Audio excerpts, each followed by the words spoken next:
તેઓ દુબઈ, કતાર અને આરબ કન્ટ્રીની અંદર ખૂબ જ ધંધો સારો કરતા હતા. સોનાનો, કન્સ્ટ્રક્શનનો, બીજા અન્ય ધંધા હતા. ત્યાં મિત્રો સાથે મળતા આ વેદની કેમ પ્રેરણા મળી સાહેબને, કેમ વેદની વૈદિક મહાસભા કેમ ચાલુ કરી. 10 આપણે કોટેચા ચોક પાસે સાહેબનું મકાન છે ને, પાર્કિંગમાં અંદર વેદની આપણે મહાસભા ત્યાં ચાલુ જ હોય છે. એમાં આપણને વેદ વિશેનું સુંદર જ્ઞાન આપે.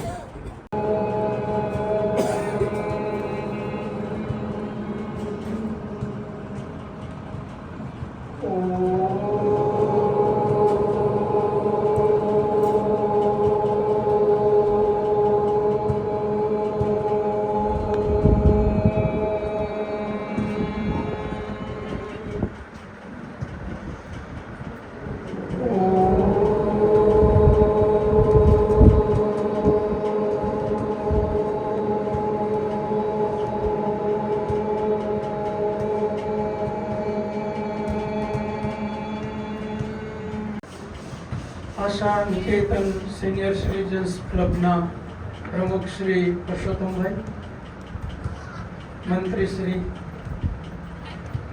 પરમાર સાહેબ, ખજાનચી શ્રી તેમજ ક્લબના બધા જ કારોબારી સભ્યો, આપ સૌ ભાઈઓ તથા બહેનો,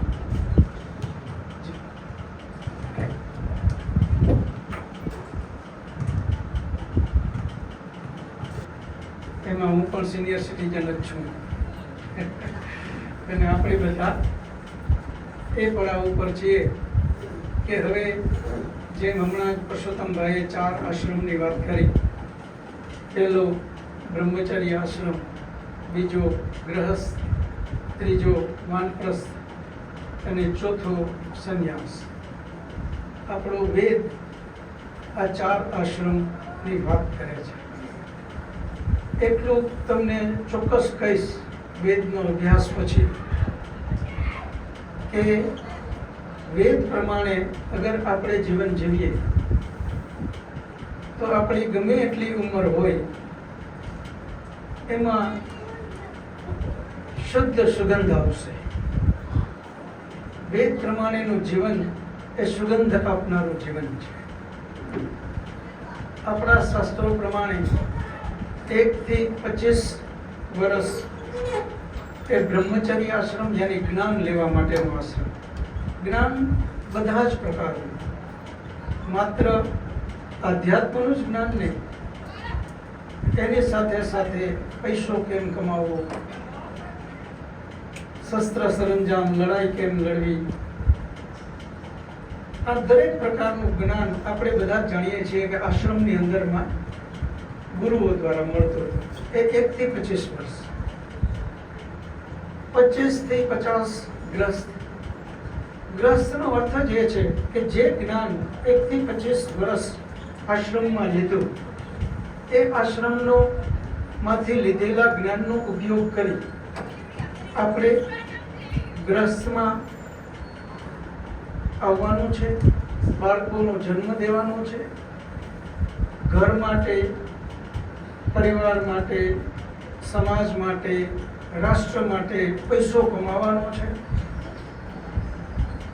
જે જવાબદારીઓ આપણે મળી એ બધી જ જવાબદારીઓ આપણે લેવાની છે.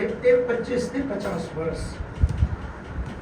જેવા 50 વર્ષ થાય કે તરત જ આપણે વાનપ્રસ્થી બનવાનું છે. અને વાનપ્રસ્થી જે બને,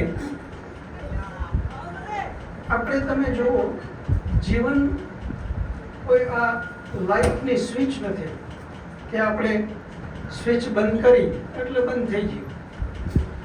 જે આપણે 25 વર્ષ સમાજની અંદરમાં જે કાંઈ મેળવું એને તરત જ છોડી નહીં શકીએ આપણે કે આપણે સ્વિચ બંધ કરી દીધી, મુકાઈ ગયું એટલે છૂટી ગયું. આવું જરૂરી નથી. એટલે આપણા વેદના ઋષિએ આપણને છોડવા માટે 25 વર્ષ આપ્યા. 25 થી 75 વર્ષ વાનપ્રસ્થી તરીકે જીવવાનું છે. અને વાનપ્રસ્થીનું જીવન એનો અર્થ જ એ છે જે આજના સાંપ્રત સમયમાં જે આપણને બધાને સિનિયર સિટીઝનને જે લાગુ પડે છે, ખૂબ જ ઉપયોગી વેદ આપણને કહે છે કે 50 થી 75 વર્ષ સુધી બધું જ છોડો, નેક્સ્ટ જનરેશનને બધું સોંપતા જાઓ. આપણી મુશ્કેલી એ છે કે આપણે જે બધું ઊભું કર્યું ને સામ્રાજ્ય, એને આપણે છોડી શકતા નથી. વાનપ્રસ્થ એને કહેવાય જ્યારે ઘરમાં વહુ, પુત્ર વધુ કે કોઈ પણ નાનકડા કોઈ પણ આવે, દીકરાઓ કે કોઈ પણ પ્રશ્ન પૂછવા આવે તો જ માત્ર જવાબ દેવાનો છે. વાનપ્રસ્થીએ સામેથી પૂછવા નથી જવાનું કે તું શું કરે છે, આમ કેમ થાય, આખી જિંદગી અમે કર્યું આમ ન હોય. આ મગજમારી આપણે છોડી શકતા નથી અને પરિણામે જે જનરેશન ગેપ આપણે કહીએ ને એ શબ્દ ત્યાં આવે. જો આપણે છોડી દઈએ સામેથી જ તો એ પુત્ર વધુ અથવા દીકરાઓ આપણને સામેથી કેવા આવશે કે નહીં પપ્પા હજી તમારે છોડવાનું નથી, પરંતુ આપણે ચોંટી રહીએ છીએ અને પરિણામે ઘરમાં કલેશ થાય. જે આનંદ, જે કંઈ આપણે કમાણા છીએ એ બધું જ આપણને સુખ નહીં આપે, ઉલટાનું અંદરથી દુઃખી કરશે. એટલે આપણો વેદનો ઋષિ કહે છે કે 50 થી 75 વર્ષ તમે આસ્તે આસ્તે આસ્તે આસ્તે બધું જ છોડતા રહો. જેવા 75 વર્ષ થાય કે તરત જ ચોથા આશ્રમ સંન્યાસ આશ્રમ. સંન્યાસ આશ્રમનો મતલબ આપણે ઘર છોડીને ક્યાંય જંગલમાં વહી જાય, પહાડ ઉપર વહી જાય કે એવું કંઈ જ નથી. ગમે ત્યાં જાય, જો સ્વભાવ ન બદલો તો કપડાં બદલવાથી કે સ્થળ બદલવાથી કોઈ ફાયદો નથી. જટા રાખી લેવાથી કોઈ ફાયદો નથી. સ્વભાવને બદલવાનો છે. 75 વર્ષ પછી તો બાળકો આપણને પૂછવા આવે તો પણ હાથ જોડીને કહેવાનું છે કે બસ બેટા બહુ કરી લીધું, હવે આનાથી વિશેષ હું તમને આપી શકું એમ નથી. હવે તમને જે યોગ્ય લાગે એ કરો. હવે અમને અમારા રસ્તામાં આગળ વધવા દો. વિચાર કરો, 1 થી 25 પોતે જે કાંઈ મેળવું, 25 થી 50 એનો ઉપભોગ કર્યો, 50 થી 75 એ બધું છોડવા માટે હવે જ્યારે સંન્યાસ લેવાની વાત આવે તો કોઈને આકરું લાગે ખરું? કારણ કે આપણે બધું જ જોઈ લીધું, બધું જ માણી લીધું. દરેકે દરેક સ્ત્રી અને પુરુષે સંન્યાસ થવાનું છે. 75 ક્રોસ કરીએ એટલે આપણે સંન્યાસ બનવાનું છે. આપણે બધા જ લગભગ હવે એ તરફ, એ દિશામાં આગળ વધીએ છીએ. આજે મારી સંસ્થાનું નામ છે વૈદિક મહાસભા. વૈદિક મહાસભાની સ્થાપના જેમ આદરણીય પરસોત્તમભાઈએ વાત કરી એમ વિદેશમાં થઈ. કારણ કે અમારો બિઝનેસ બધો વિદેશમાં હતો, પરંતુ પરમાત્માની પરમ કૃપા કે અમે આધ્યાત્મ સાથે ખૂબ જોડાયેલા હતા. હું બધાથી નાનો એટલે મને ઉલટાનું વધારે સારો લાભ મળ્યો. વડીલોના જ્ઞાનનો લાભ મળ્યો, લાડનો લાભ મળ્યો અને આ રીતે જ્ઞાનમાં બધા પાસેથી લઈ અને આગળ વધતા ગયા. એ વૈદિક મહાસભા મુખ્ય નામ છે એટલે એના વિશે થોડી વાત કરી અને તરત જ આપણે આપણા વિષય ઉપર આવીએ. હું અહીંયાથી અડધો કલાક તમને કહેવાનો છું વાત. સૃષ્ટિની શરૂઆત કરી અને મનુષ્યો બનાવ્યા કે એની સાથે જ એમણે 4 ઋષિને 4 વેદનું જ્ઞાન આપ્યું. બીજા કોઈ કાંઈ જવાબ આપવા માંગતા હોય?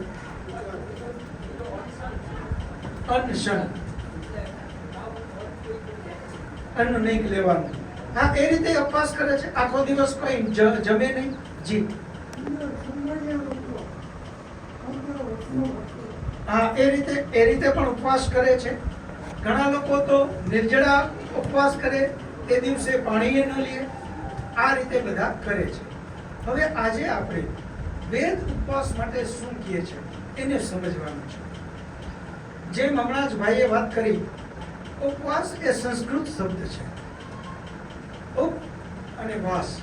ઉપ એટલે નજીક, વાસ એટલે વસવું. નજીક જઈને વસવું. હવે વેદના મંત્રો જોઈએ આપણે, અને આપણે નાનપણથી એક શબ્દ સાંભળ્યો છે, પરમાત્મા અણુ અણુમાં વસેલો છે. આપણે બધા જ જાણીએ છીએ પરમાત્મા આપણી અંદર બેઠો છે, આપણી બારે પણ છે. ઈશાવાસ્યમ ઇદમ સર્વમ યત વિંચ જગત્યામ જગત તેન ત્યક્તેન ગુંજીતા મ ગૃધ કશ્યસ્વિદનમ. શબ્દો બહુ સહેલા છે. યજુર્વેદના 40મા અધ્યાયનો પહેલો જ મંત્ર, ઈશાવાસ્યમ ઇદમ સર્વમ. પરમાત્મા દરેક જગ્યાએ વસેલો છે. એ જ વેદનો એક મંત્ર કહે છે, સપર્યગા શુક્રમ અકાયમ અવર્ણમ સપર્યગા. દરેક જગ્યાએ ઈશ્વર એક સરખો વસેલો છે. એવો જ એક વેદનો મંત્ર છે, તત જતિ તત ન જતિ તત દુરેહ તતુ અંતિકે. એ દૂર પણ છે, એ અંદર પણ બેઠેલો છે. હવે જે પરમાત્મા અંદર બેઠેલો હોય તો એનાથી વધારે નજીક હવે કેમ જવું? નજીક તો એની જ જઈ શકાય જે આપણાથી દૂર છે. એની નજીક જઈ શકાય. જેમ હું મારા ઘરે હતો તો તમારા બધાની નજીક મારે અહીંયા આવવું હતું, તો મારા ઘરેથી હું અહીંયા આવ્યો, કારણ કે તમે આટલા દૂર હતા. હજુ તમે આટલા મારાથી દૂર છો, બાજુમાં આવીને બેસીને કંઈક એકદમ એવી ગૂઢ વાત કરવી છે તો સાવ કાનમાં, તો સાવ નજીક આવે. પણ દૂર હોઈએ તો નજીક અવાય. જ્યારે આપણો વેદ તો એમ કહે છે કે પરમાત્મા તો આપણી અંદર બેઠેલો છે. હવે જે અંદર હોય એનાથી વધારે નજીક તો કોઈ કાળે જઈ જ ના શકાય. તો હવે આપણા ઋષિમુનિઓએ એમ કેમ કીધું કે ઉપવાસ કરો, પરમાત્માની નજીક જાઓ? આવું કેમ કે આ ગહન ચિંતન માંગે છે. ઋષિ આપણને એમ કહે છે કે હે મનુષ્ય, પરમાત્મા તો તારી અંદર છે જ, અને તું રોજ બોલે છે. આપણે બધા એ રીતે બોલીએ છીએ, એક તમાકુ ખાવા વાળો વ્યક્તિ જાણે વેદો એ ધર્મનું સત્વ અને તત્વ બતાવે છે. એગ્રી? તો ધર્મસ્ય તત્વમ નિહિતામ ગુહાયામ. મારા મોટા ભાઈ સોમનાથ ટ્રસ્ટના ટ્રસ્ટી છે, આપણે નામ જાણ્યું હશે, અને વેદ અભ્યાસી છે, અને ગવર્મેન્ટ ઓફ ઇન્ડિયાએ એને પંડિતની ઉપાધિ આપી છે, અને વેદના આપણા જે છે શીખવાડે છે એ મારા ભાઈ છે. એની પાસેથી મેં આ ચોરી લીધેલો શબ્દ છે. હવે આનો અર્થ શું છે? અર્થ તો કોઈ પણ શ્લોક નો થાય, મંત્ર નો થાય. વેદમાં ઋચાઓ કહેવામાં આવે, વેદની ઋચાઓ છે, એનાય લય અને તાલ સાથે બોલવામાં આવે છે. તો આ જે વસ્તુ છે એ આપણે ત્યાં કેવી રીતે આવ્યો? નિહિતામ ગુહાયામ ધર્મસ્ય તત્વમ નિહિતામ ગુહાયામ. આ શબ્દો ઉપરથી જ હું ખાલી તમને કહીશ. આના વિશે બહુ હું જાણતો નથી, પરંતુ શબ્દો આપણા બહુ સહેલા છે. ધર્મસ્ય તત્વમ નિહિતામ ગુહાય. ધર્મનું તત્વ એની અંદર છુપાયેલું છે. આનો આ શબ્દોનો અર્થ આવો થાય, ધર્મસ્ય તત્વમ નિહિતામ ગુહાય. એની અંદર આ ધર્મનું તત્વ છુપાયેલું છે. હવે કોની અંદર? વેદમાં, ગીતામાં, રામાયણમાં, આ બધામાં એની અંદર આ ધર્મનું તત્વ છુપાયેલું છે. એને કઈ રીતે આપણે, ધર્મ એટલે શું? હવે એ શબ્દ પકડીએ, ધર્મસ્ય તત્વમ નિહિતામ ગુહાય. ધર્મ એટલે શું? ધર્મનો મતલબ એ છે કે આપણે બહુ ગેરવા કપડાં પહેરી લેવા, જટા રાખવી, આનું નામ ધર્મ છે. હવે ધર્મ એટલે શું?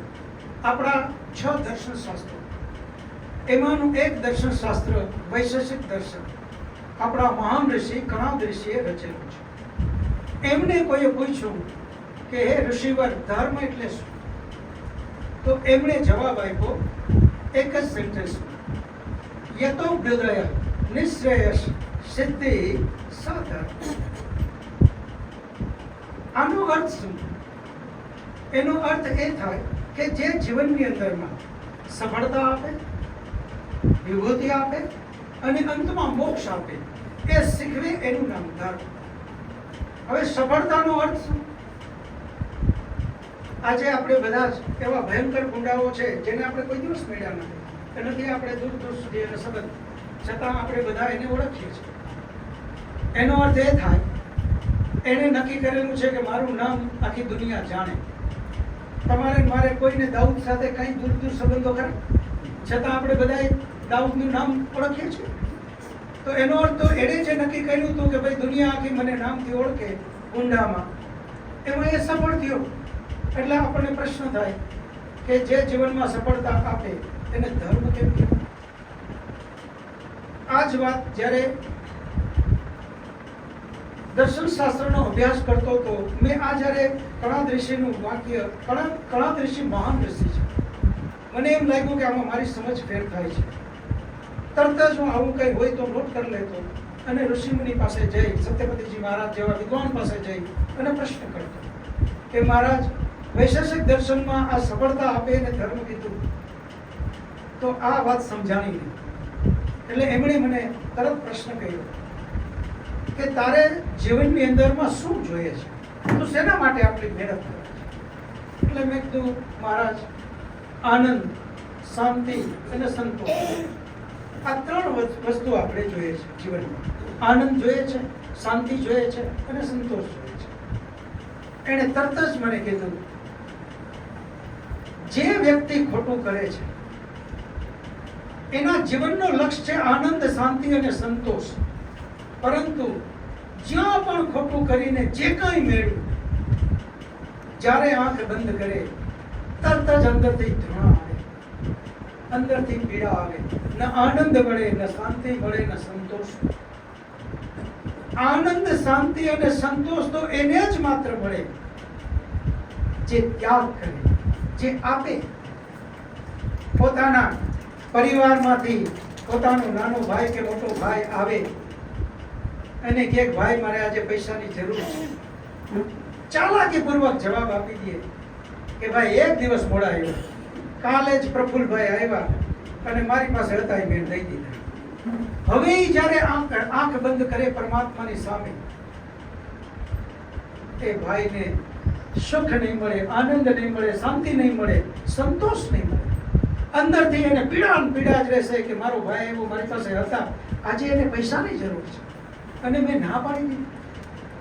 એની જગ્યાએ માની લ્યો કે નથી, છતાં ભાઈને કે ભાઈ 1 કલાક આપો, હું 1 કલાક પછી છે જ પણ ઘરના નથી, હમણાં આવે ને એટલે હું તમને આપી જાઉં. ખરેખર ઘરમાં પૈસા નથી, મિત્ર પાસેથી પણ લઈ આવી અને ભાઈને આપે. હવે એ રાતના જ્યારે બેસશે ત્યારે એને આનંદ, શાંતિ અને સંતોષ ત્રણે ત્રણ વસ્તુ મળશે. ઋષિઓ પણ એમ કહે છે કે જીવનમાં આ ત્રણ વસ્તુ જે આપે એના જ ચહેરા ઉપર તેજ હોય, વિભૂતિ હોય અને એને જ અંતમાં મોક્ષ મળે. આ શીખવે એનું નામ ધર્મ. ધર્મ ઢીલા ટપકા નથી. ધર્મ એ તો વ્યવસ્થાનો એક ભાગ છે. ક્યારે કેટલા સમયથી વહેલા ઉઠીને લાગી ગયા એનું નામ લેવા માટે. તમે વિચાર કરો, આપણે બધા જ ઘરમાં વડીલો છીએ, આપણા જ સંતાન આપણે ખુરશી ઉપર બેસાડી અને કે બેસો, આ તમારી અગરબત્તીની પૂજા કરવી છે. આપણી પૂજા કરે, આપણે એને એમ કહીએ બેટા આજ મને જરા કામ છે, થોડું આ કરજે ને. એ સમય નથી. આપણે જે કહીએ કે આમ બેટા ન કરાય, આમાં આ ખરાબ લાગે, તારું આ તું જરાક વર્તન સુધાર, ક્યાંય અમે જઈએ ત્યાં તારા વિશે આવી વાતો થાય છે. હવે તમને શું ખબર પડે, એમને એમ રૂપિયા આવે ઘરમાં. હવે આવા દીકરાથી એ કદાચ કલાક બેસાડે આપણે પૂજામાં અને સાંજે પાછો આવીને કે બેસો મારે પૂજા કરવી છે, 1 કલાક પાછા બેસાડે. આપણે અંદર શું કહેવાના છે? આપણે એને એમ કહેશું કે બેટા આ ધતિંગ બંધ કર, જે કરવાનું છે એ તો તારે કરવું નથી, મારા માટે હું જે કહું છું એમ તો તારે જીવવું નથી. સેમ આ જ વસ્તુ આપણે પરમાત્મામાં કરીએ છીએ.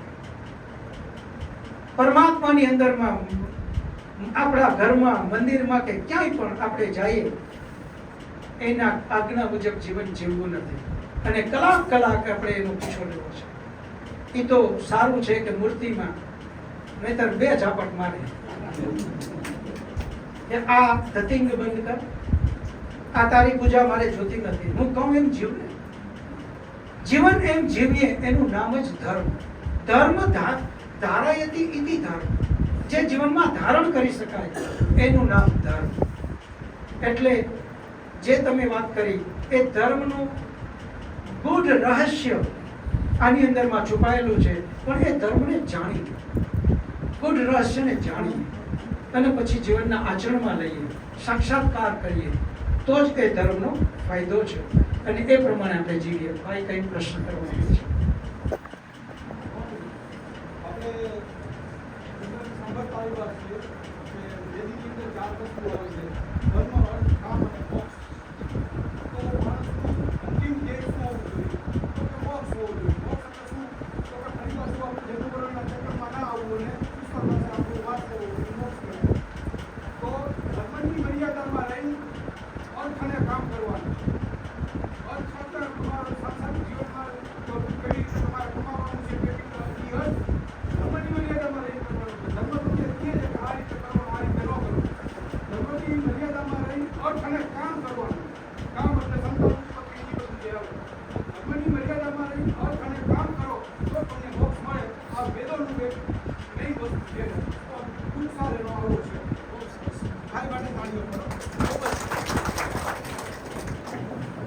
બ્રહ્મ મુહૂર્તની અંદર સવારના 3 થી 5 વાગ્યાનો સમય છે.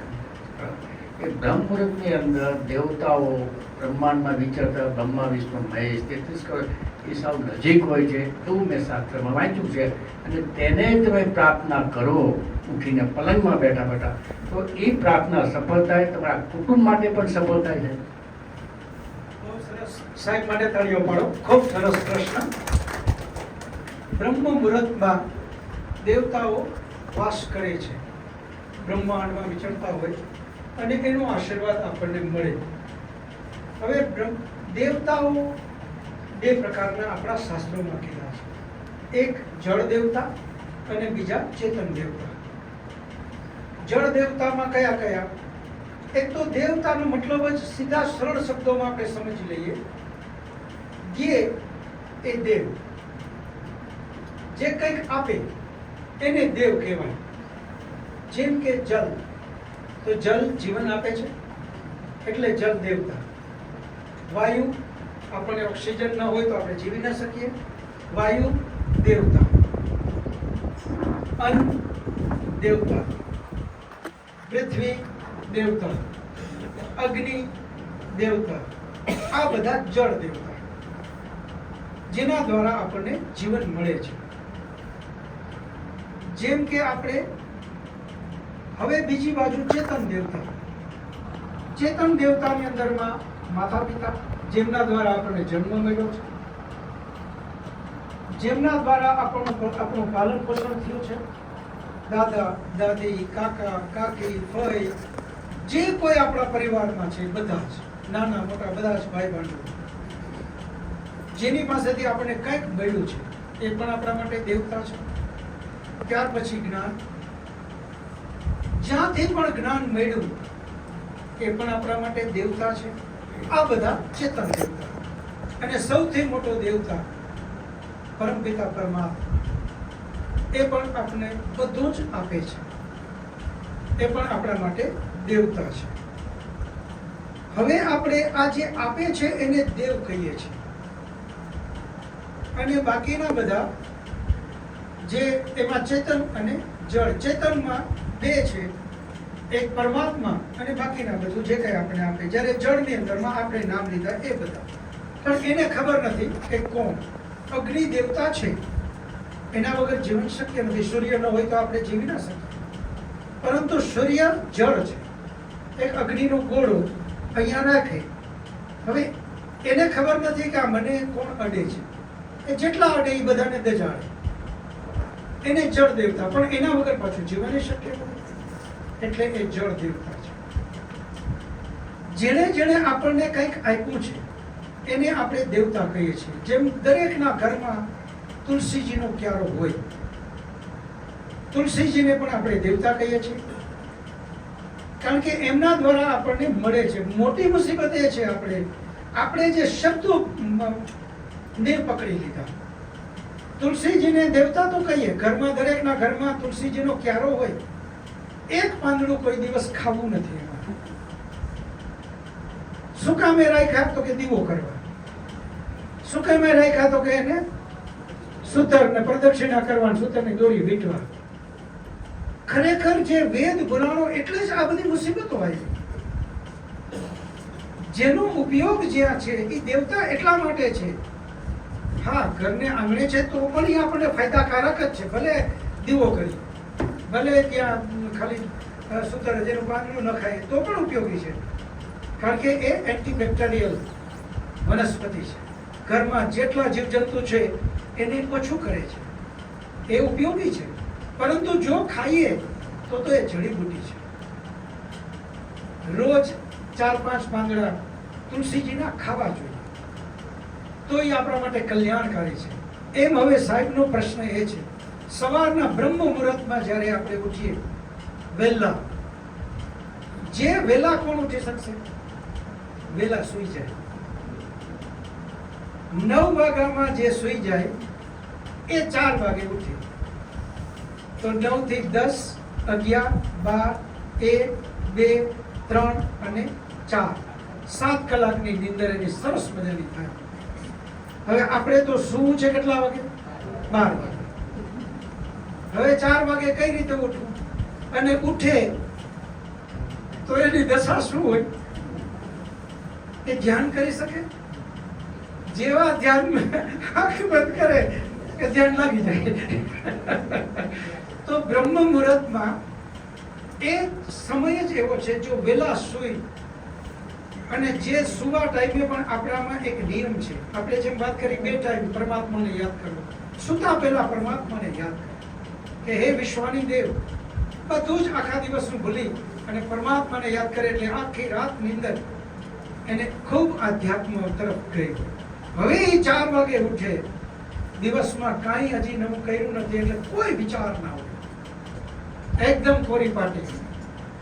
અને જ્યારે એ કોરી પાટી લઈ અને હવે ધ્યાનમાં બેસશે, અને એવા સમયે એક વાયુ આ આભા મંડળમાંથી પસાર થાય છે, જે આપણને ધ્યાનમાં ખૂબ જ ઉપયોગી છે.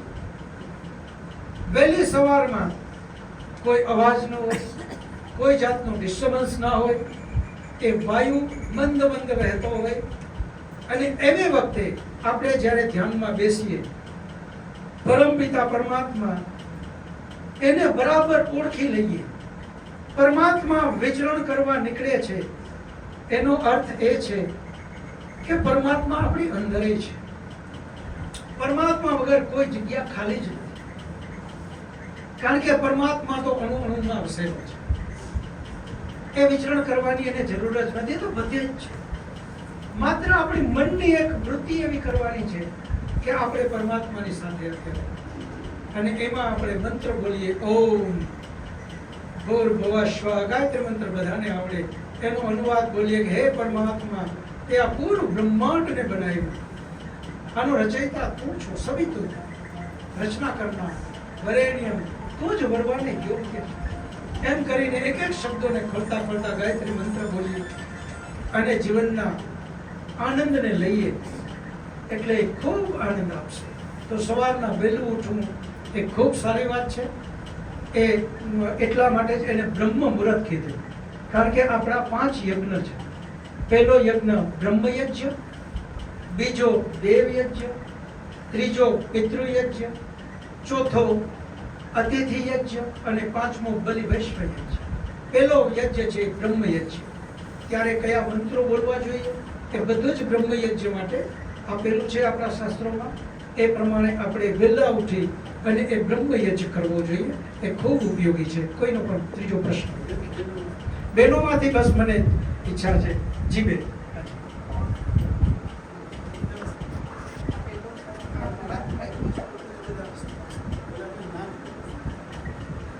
જય ચેતનાબેન દલસાણીયા. આપણે હમણાં કીધું ને કે પરમાત્મા આપણા બધામાં વસેલો છે, ભગવાન આપણા બધામાં છે એમ. એટલે સારા માણસો ખૂબ સરસ કાર્ય કરે છે, સેવાઓ કરે છે, જેમ તમે બધા કરો છો. તો સમજ્યા કે તમારામાં પરમાત્મા છે એટલે તમે કાર્ય કરો છો. પણ એ અમુક વ્યક્તિઓ એકબીજાનું ખૂન કરી નાખે છે, ચોરી કરે છે, ખરાબ કાર્યો કરે છે, તો અંદર બેઠો પરમાત્મા એને રોકી ન શકે.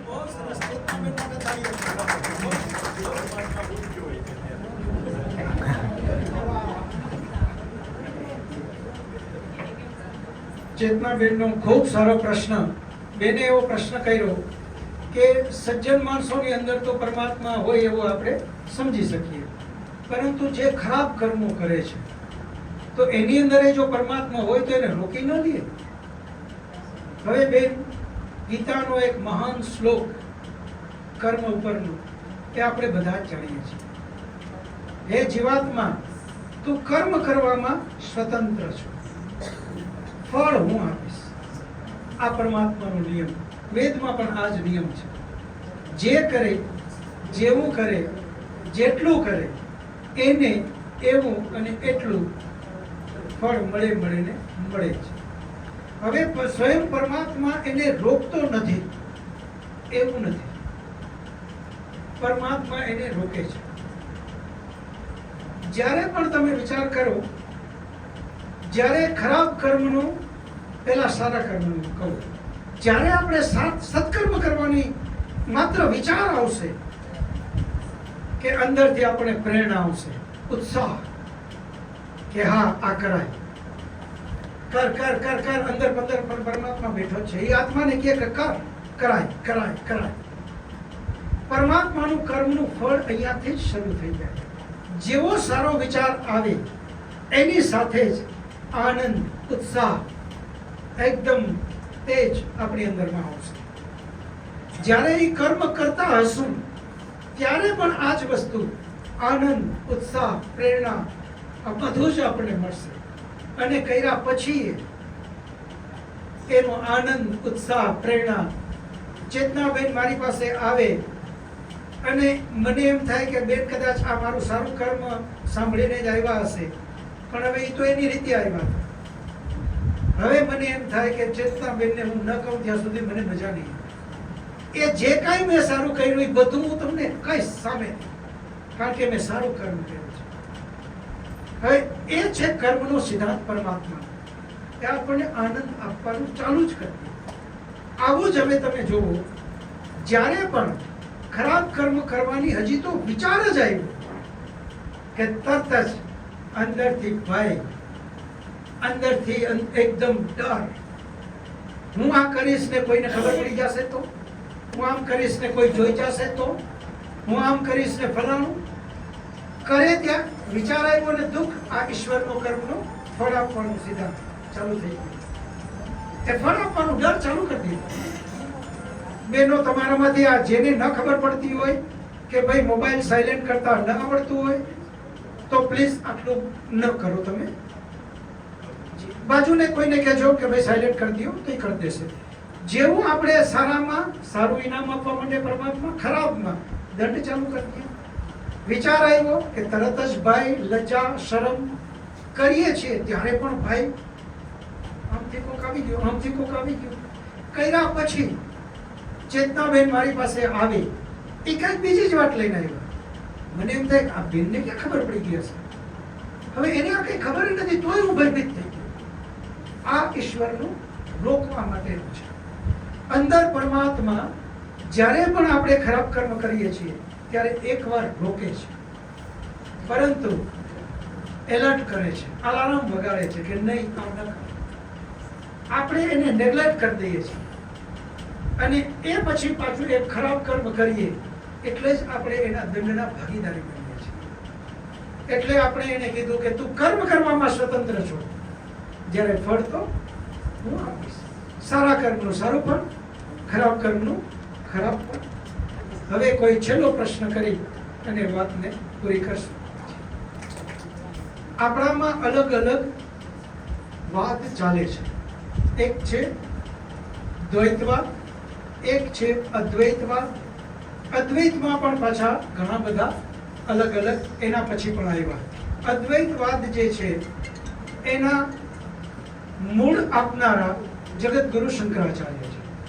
એના પછી રામાનુજાચાર્ય, નિમ્બાર્કાચાર્ય, વલ્લભાચાર્ય, આ બધા જ લોકોએ અલગ અલગ આપ્યું. એમાં વિશિષ્ટ અદ્વૈતવાદ આવ્યો, દ્વૈત અદ્વૈતવાદ આવ્યો. આમ બધા જ અલગ અલગ છે. એમાં આજે નહીં જાય. જ્યારે તમે વાત કરી દ્વૈત, વેદ અદ્વૈતમાં નથી માનતો. વેદ જે છે એ અદ્વૈતમાં નથી માનતો, દ્વૈતમાં નથી માનતો. વેદ ત્રૈતમાં માને છે, ત્રૈતવાદને. વેદ કેમાં માને છે? ત્રૈતવાદને. ત્રૈતવાદ એટલે શું? જે હમણાં તમે શ્લોક બોલ્યા એ. ત્રૈતવાદનો મતલબ એક પરમાત્મા નિત્ય છે, બીજા અનેક જીવાત્માઓ એ પણ નિત્ય છે, અને ત્રીજું પ્રકૃતિ આ પણ નિત્ય છે. આ અનિત્ય નથી. આને આપણે નિત્ય અને અનિત્યમાં પણ બે શબ્દ વાપરે છે આપણા શાસ્ત્રો. એક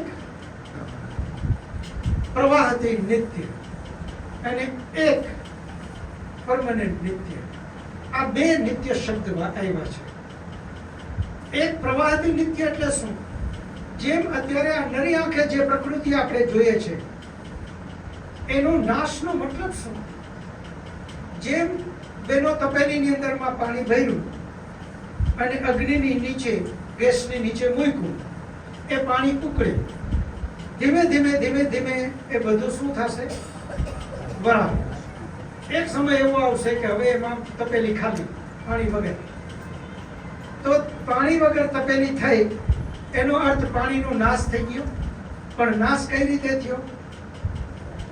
એ રૂપાંતર થયું. એનું પાણીમાંથી વરાળમાં રૂપાંતર થવું, એનું નામ નાશ છે. હકીકતમાં નાશ કોઈ વસ્તુનો થતો નથી.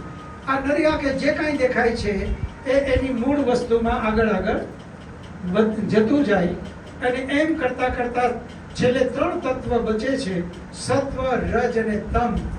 એ આ પ્રકૃતિના મૂળ ઉપાદાન કારણ. એમાંથી આ બને. એને આપણે એક શબ્દમાં પ્રકૃતિ બોલીએ છીએ. આ પ્રકૃતિ નહીં, પણ સત્વ, રજ, તમ સૂક્ષ્મ રૂપમાં એ પ્રકૃતિ. એનું નામ પ્રકૃતિ છે. તો 3 વસ્તુ: પરમાત્મા નિત્ય, જીવાત્માઓ અનેક છે એ પણ નિત્ય, અને પ્રકૃતિ સત્વ, રજ અને તમના રૂપમાં એ પણ નિત્ય. એ રીતે આપણે ત્રૈતવાદમાં પરમાત્મા માને છે. હવે સમય આપણો પૂર્ણ થાય છે. આગળની વાત તમે લોકોને કરો. ખૂબ ખૂબ આભાર. બહુ ગુહ્ય વિષય છે, સમજવો ઘણો અઘરો છે. આખી જિંદગી કદાચ આપણે એમાં રચ્યા પચ્યા રહીએ તો પણ ન થાય. એટલે જ ઘણા સંતો મહંતોએ કીધું છે. શું કીધું?